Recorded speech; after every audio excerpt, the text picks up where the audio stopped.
से खबर, राजधानी की एलिवेटेड रोड और आरओबी के लिए बनेगी कार्य योजना। दरअसल इनके नीचे सुचारू यातायात संचालन के लिए कार्य योजना बनेगी। जो संचालन वो हो पाए उसके लिए ये कार्य योजना जेडीसी सिद्धार्थ महाजन ने विभिन्न प्रोजेक्ट्स की समीक्षा करी है।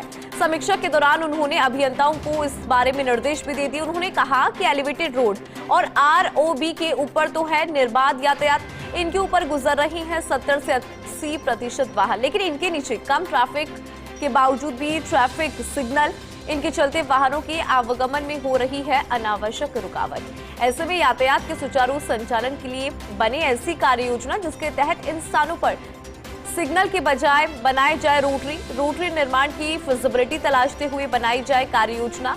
भविष्य में आवश्यकता होने पर हटाया जा सकेगा रोटरी को भी।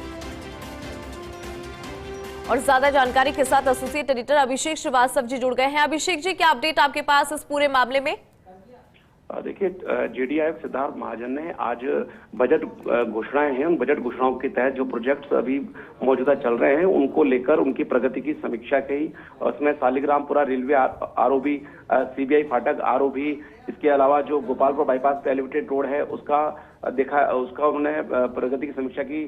सांगने एलिवेटेड रोड की काम अभी निविदा प्रक्रिया में है, उसको लेकर समीक्षा की। तो इस तरह से विभिन्न प्रोजेक्ट्स को लेकर उन्होंने समीक्षा की और इसी दौरान उन्होंने ये सुझाव दिया कि जो एलिवेटेड रोड या जो आरओबी है उनके जो नीचे का जो ट्रैफिक है, जहाँ बहुत कम वाहनों का मूवमेंट रहता है, ऐसे स्थान जहाँ बहुत कम मूवमेंट वाहनों का रहता है, वहां पर ये संभावना तलाशी जाए कि वहां पर रोटरी या सर्किल का निर्माण किया जाए और रोटरी या सर्किल से वाहनों का मूवमेंट कराया जाए, ताकि ट्रैफिक सिग्नल के कारण जो वाहनों को रुकना पड़ता है और जिसके कारण वेट करना पड़ता है, यातायात अवरुद्ध होता है, तो वो नहीं हो। तो इसकी एक संभावना तलाशी जाए और संभावना को तलाशते हुए इस तरह की कार्य योजना बनाई जाए। और साथ ही उन्होंने ये भी कहा कि पूरे शहर को हम इंटीग्रेटेड उसमें देखें, तो पूरे शहर के जो लोग हैं, जो वाहन चालक है, उनको दीर्घकालिक रूप से किस तरह से सुगम यातायात की व्यवस्था दी जा सकती है, तो इसके लिए भी एक लॉन्ग टर्म प्लानिंग की जाए।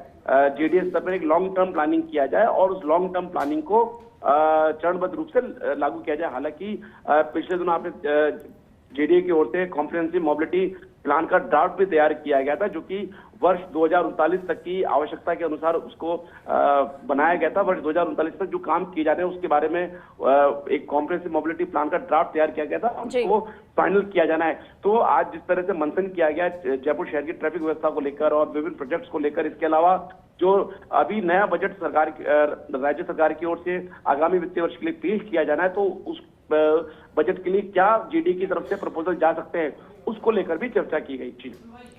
ठीक है, बहुत शुक्रिया अभिषेक जी इस खबर पर जानकारी और अपडेट के लिए।